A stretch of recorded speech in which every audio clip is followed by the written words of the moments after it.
Wow and wow, what a chapter this was. So much excitement and big shot appearing one after the other. I was reading this chapter on my way to my lunch break and made myself look like a complete madman because the level of hype that was thrown in this chapter was on God's part. So before we start this hype material, I just want to give a fair warning to those who don't follow the chapters or read them, because I will be covering subjects that they may not want to hear or be spoiled about. So before I begin, I just want to clarify that my name is KOFFIANIME and let's begin. So Oda shown us his intention directly with the way he started this chapter, and previously we've seen Big Mom refer to Kaido as a thing, saying Luffy could not defeat him. So it left the room for imagination as to see if Kaido and Big Mom had a confrontation or a fight before. But never could I have imagined a collaboration between two of the four Yonkos, especially the two that are most unreasonable and hard-headed. And man, what a team this could be. Imagine Jack and the other three disciples of Kaido, and Karakuri, the goats, the all-time great, side by side. Oda had just put on a massive pile of hype upon the fandom, and on top of that we have Kaido threatening to kill Big Mom if she interferes with his business. Although we can expect some animosity between Kaido and Big Mom when we reach Wano, this will be a major thing to look forward to when we reach that arc. The first ever cooperation between two Yonko crazy head, and the most important thing will be that Karakuri will return sooner than anticipated. And the way Kaido and Big Mom handle this whole thing is just too amazing. The Navy has Dindin Mushi that can intercept Kao. We know that from the first time we saw Kizaru with the black one he has on his left arm, and still the two of them didn't give a single flying fuck, as they basically were saying to the Navy, yeah, you know what we are doing, we are showing you what we are doing, so there, stop us if you can. And my man Oda can shoot, give a break to Akainu here, the man is always boiling. With all this going on, we have Kaigon Taisho Kizaru, who suggests to Akainu that he could go up to Wano and see what is going on, but Akainu tells him to wait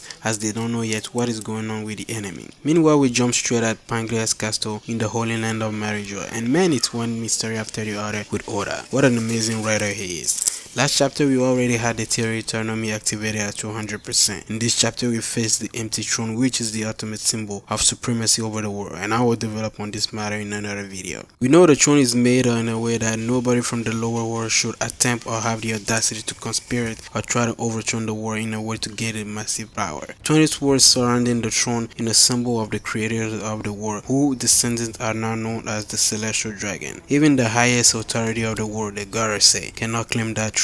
King Stanley, Sabo's adoptive brother, meanwhile is drooling all over the idea of claiming that throne for himself, which is a stupid thing because he would get probably killed for that. The last chapter we saw the disgusting St. Charles looking at Shirahoshi, the mermaid prince, and I was wondering if the Celestial Dragon still have those undisputable ruling over anything they want, even in the Reverie Summit. And damn, it was confirmed, and in a harsh way, as we see Charles' slave submits the princess because the Celestial Dragon wants her. If there's anything we can be assured of, is that none of the kings there at Marijoy is safe. They're basically like trust, as they can die anytime amid the desire of a Celestial Dragon. And this brings up the question as to know what is good for the Reverie to have place if you can't even defend your idea from the moment the Celestial Dragon is sitting there in the same room as you. As we saw Rob Lucci and the CP0 getting ready to slaughter anyone who tried to defy a noble, just like the scene with Shirahoshi's father, who by the way is a king. Now I understand why a lot of kings have been skipping the Reverie. Even a commoner barefoot walking in the middle of a war between the US army and the Russian army is still suffering than a king, the Holy Land of Marijoy. I don't want to get too excited with our man Rob Lucci, but come on guys, come on. He's clearly rocking a lot of confidence right now and looking fierce as awesome. There's also our giraffe man Kako from the CP9 previously, and the queen of district pleasure Stashi. I don't even know how to say her name, like Stushi, along with another defiant member of CP0. Luckily enough, there was the Celestial Dragon that was saving Fishman Island, and with Queen Otohime's drink was there and went on to give Luffy,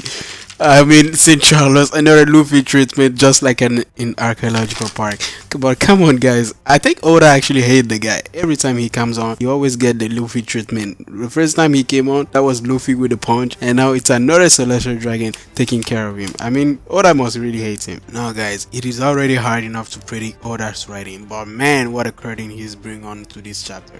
Come on man, the most awaited Yonko, Mr. Hype himself, the man that got the fandom in his back pocket, Mr. legendary himself. And yes, I'm talking about our main man, Mr. I'm one-handed man, Shanks, the one and only. So Mr. I got haki all up all over the place, just went on to stealth mode, went on to meet the fire Gorosi in the room of authority. And for a pirate of Shanks rank to get those areas of marriage or the Holy Land, demand a lot of approval from the Gorosi and a stratagem. So Mr. Fanbase says to the Gorosi he's there to talk about a Syrian pirate, and I'm curious to know who that pirate is. Actually, there could be two choices, either Luffy or Blackbeard. Now in my personal opinion, this could be one of the best chapters in One Piece. I remember that chapter with Kaido when he was first introduced also was some beast mode thing, but this one was also straight up compilation of hype material. That's what it makes it like one of the best in my personal opinion. So guys, this is all from me, but I want to know, how did you guys leave this chapter? How much of hype material did you guys feel when you first read the chapter? Leave me your thought in the comment down below. I'll see you again in another topic. If you enjoyed the video, leave a comment in the section down below. I'd appreciate it. Rate the video and share it if you enjoyed it. My name is KOFFIANIME and I'm gone.